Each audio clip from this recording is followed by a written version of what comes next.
we'll hear you out. I have had several. Well, one example will be all we'd have time for today, but just something that you can tell us. Well, when I was a child, growing up, I would hear things in my home. I would see shadows. I would experience things moving, sounds. That was when I was about a teenager. Mm-hmm. That's the first experience I had, and then as I got older, you know, the telepathy, you have that, you know, you see that, and just from being in the group, you know, I've seen evidence that you just can't explain. Things happen that you catch on video, and I know there's a lot of TV shows out there now where you can watch on TV and you can see the evidence that they collected, but for me personally, it was always, that is television. That it's different to be on an investigation and have this happen and be in the room and be able to look back at the evidence and see these things happen that cannot be explained.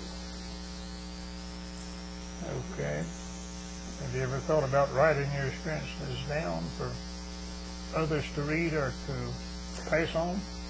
No, but several members of our group have, and they're actually working on a bunch of things right now. Okay. Okay, we'll see how that develops then.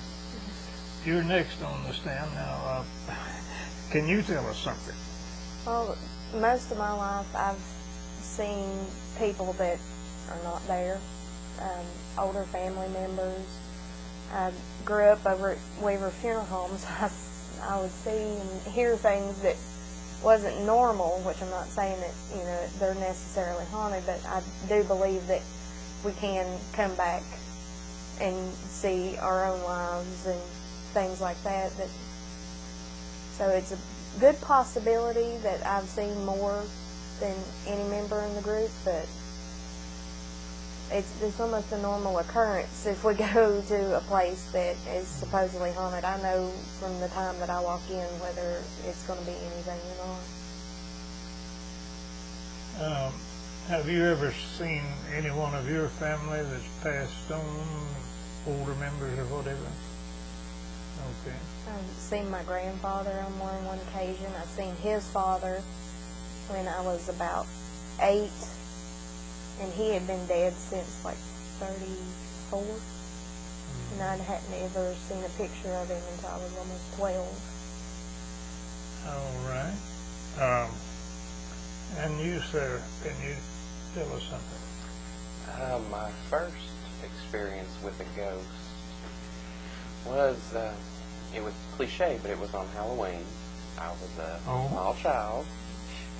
Fitting, man. Yeah, it was fitting. And I went up to a house, me and my friend, to get candy. The screen door was open, and the screen door was closed, but the door was open. And there was a boy standing inside, and I couldn't figure out why he wasn't giving candy out. I later found out that that boy had been hit by a truck that year down below where I used to live. So I saw his ghost for a good 10 minutes wanting candy.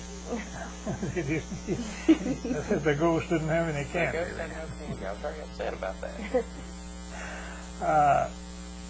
Well, now, technically, your understanding of most ghosts are, would you say most ghosts are reappearances of people that have deceased? Would that be the general conception of a ghost? The first thing you would have to rule out is that a person doesn't get into an experience-inducing field. Electromagnetic fields can cause hallucinations, especially for your eyes. But after you've ruled that out, yeah, probably. Another question came in just before you came here. I don't know how news got around about this so much, but a lady called and said to ask y'all if anybody in your group had, and I guess this is beyond the realm of the paranormal, had psychic, what she called psychic power. Is that within the realm of? That is in the realm of the paranormal, and we actually do psychic investigation for anyone who would like to submit themselves to invest into research into this. We do have members who are also highly psychic. Tony, of course, and another member, Angela. Oh, well, this lady was very much interested in that. Now, speaking about seeing deceased persons, I had a man who called me today. He didn't mention this today, but he was interested in your program. And like I say, I've been impressed in years past with what I call credible witnesses, people who are actually highly intelligent, well-educated people. And there's some witnesses it's hard to turn down as just being, oh, you imagine that or dreamed it or something or other. And some of these people had experiences that they were not even thinking about, didn't have any such thing on their mind. They weren't expecting things, they weren't asleep, and they weren't hallucinating.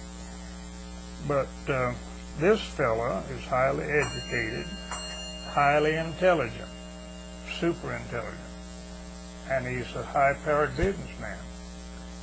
And yet, he vows that he saw his grandfather after he died.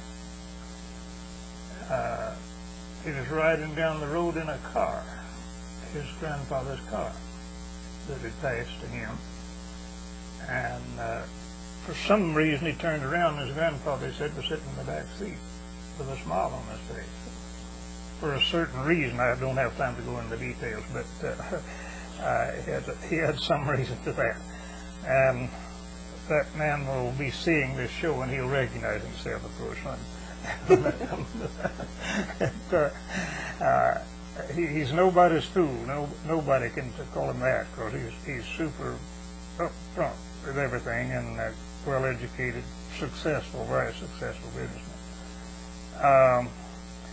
Have members, now like members of your group, have any of them, I've read about all these things, I've never experienced them, but I've read about all these things, like someone that has power to regress people back to years and years and bring out things that... No one studied hypnotism in our group. What do they call it? Hypnotism. Okay, that's what it is, yeah. Have you ever known of such things? Yeah. Back in the heyday of parapsychology in England, they were called somnambulists. They were people who could be hypnotized and would show psychic